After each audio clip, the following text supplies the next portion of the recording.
Jangan bercanda kelewatan.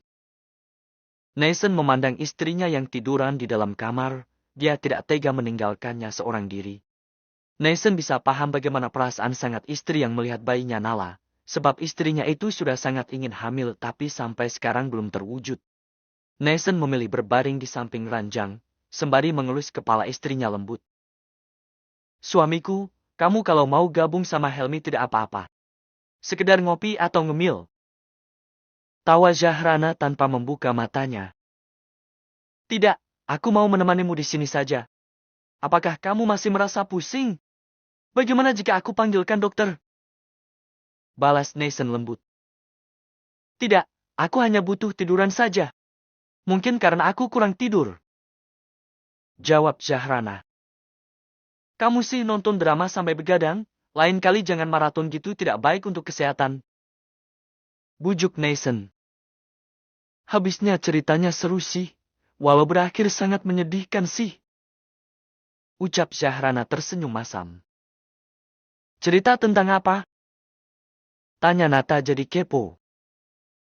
Tentang istri yang ditinggal selingkuh, padahal istrinya cantik, baik dan sempurna tetapi suaminya yang selama ini baik dan perhatian diam-diam di belakang mendua, miris sekali aku sampai ikutan nangis. Ucap Zahrana membuka matanya dan menatap Nathan. Itu hanya film, jangan terlalu baperan deh. Bujuk Nathan tertawa. Tapi dia sempurna, masih saja diselingkuhi. Nat, jika aku memang tidak bisa punya anak apakah nanti kamu akan menikah lagi? Tanya Zahrana serius. Nah kan, kebiasaan kamu deh. Setiap kali nonton drama langsung dikaitkan dengan kehidupan kamu. Cerita itu hanya tipuan, sayang. Lagian kamu jangan punya pikiran buruk. Bujuk Nathan memeluk istrinya gemas. Tapi tolong jawab pertanyaan aku. Jika aku tidak bisa hamil, apakah kamu akan menikah lagi? Jika kedua orang tuamu menginginkan cucu, apakah kamu? Esti, kamu satu-satunya istriku, tidak ada yang lain.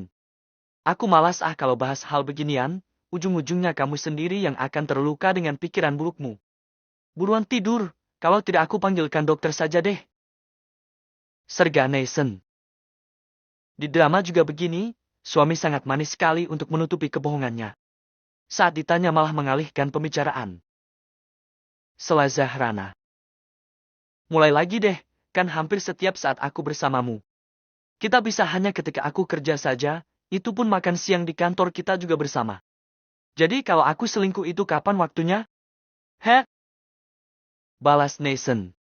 Zahrana tersenyum, suaminya benar sekali. Bahkan saat Nathan meminta izin main futsal dengan teman semasa SMA saja dirinya juga ikut untuk menonton. Hei, maafkan aku. Ucap Zahrana tertawa geli. Lagian kamu tahu sendiri aku ini paling malas mencari masalah. Aku ingin hidup damai. Punya istri satu saja sudah pusing setengah mati. Bagaimana kalau dua? Ucap Nathan keceplosan. Pusing setengah mati? Tanya Zahrana kesal. Maksud aku, punya istri satu saja tidak habis-habis buat apa punya dua hi? Timpal Nathan meringis. Aku ngantuk, jangan ajak aku bicara. Sergah Zahrana berbalik arah memunggungi sang suami. Aku juga ngantuk. Balas Nathan memeluk Zahrana dari belakang. Tangan kamu berat, singkirkan dariku. Elak Zahrana marah. Aku lemas sekali, aku tidak bisa memindahkan tanganku. Biarkan seperti ini saja, siapa tahu setelah bangun energiku kembali lagi. Jawab Nathan tak mau kalah.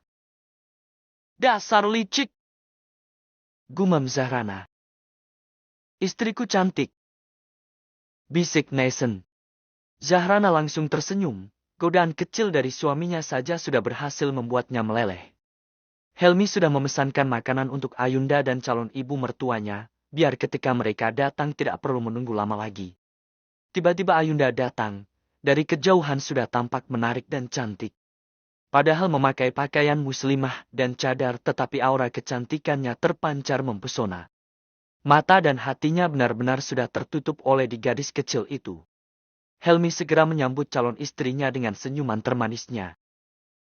Assalamualaikum. Sapa Ayunda ceria. Waalaikumsalam. Kok sendirian? Bunda kamu mana? Balas Helmi balik bertanya. Bunda kau setelah salat memang dizikir lama, kita tunggu sebentar lagi. Jawab Ayunda. Ini aku pesankan kamu cemilan, coba cicipi dulu. Saran Helmi. Iya, terima kasih. Jawab Ayunda senang sekali, soal makanan Helmi memang sudah sangat paham seleranya.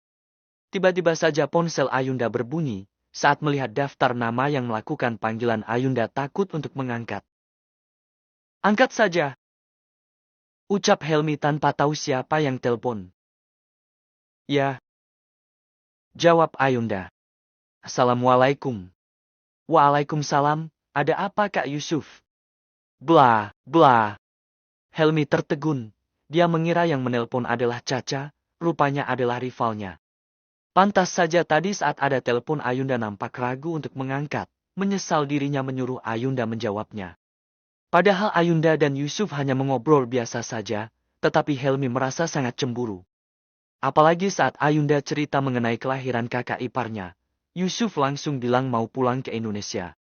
Helmi semakin merasa tak enak, dia tahu pasti itu hanya alasan saja. Bagaimanapun juga Yusuf menyukai Ayunda, dan itu mengusik pikiran Helmi sampai ke akar-akarnya. Ayunda yang peka akan perubahan sikap Helmi langsung pamit dan menutup telepon. Ada betek nih. Goda Ayunda. Iya, aku cemburu. Jawab Helmi berterus terang. Tadi aslinya tidak mau aku angkat, tapi karena Kak Helmi sendiri yang menyuruh ya aku angkat. Jadi yang salah bukan aku dong. Jawab Ayunda santai.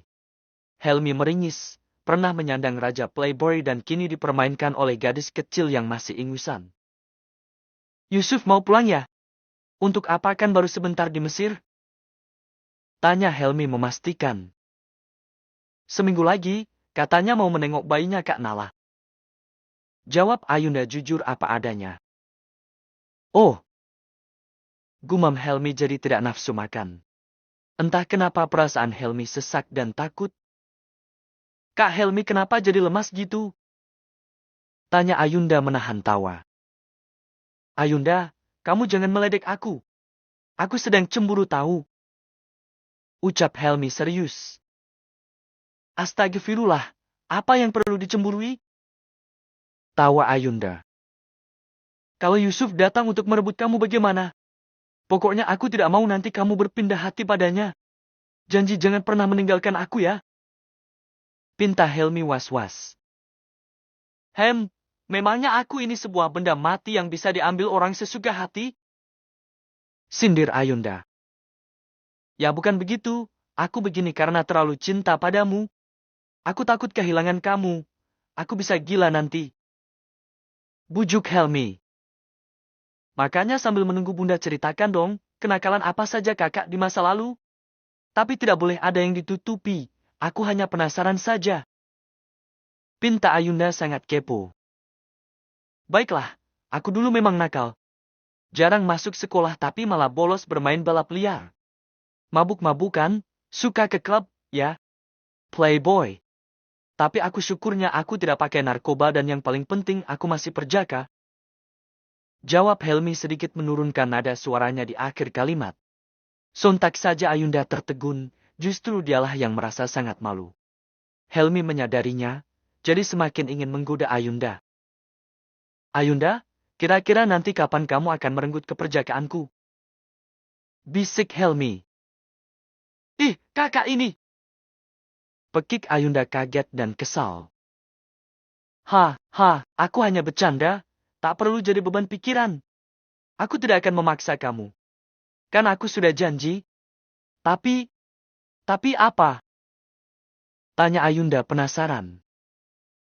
Kalau sekedar memeluk dan mencium boleh kan? Anggap saja kita sedang pacaran. Goda Helmi.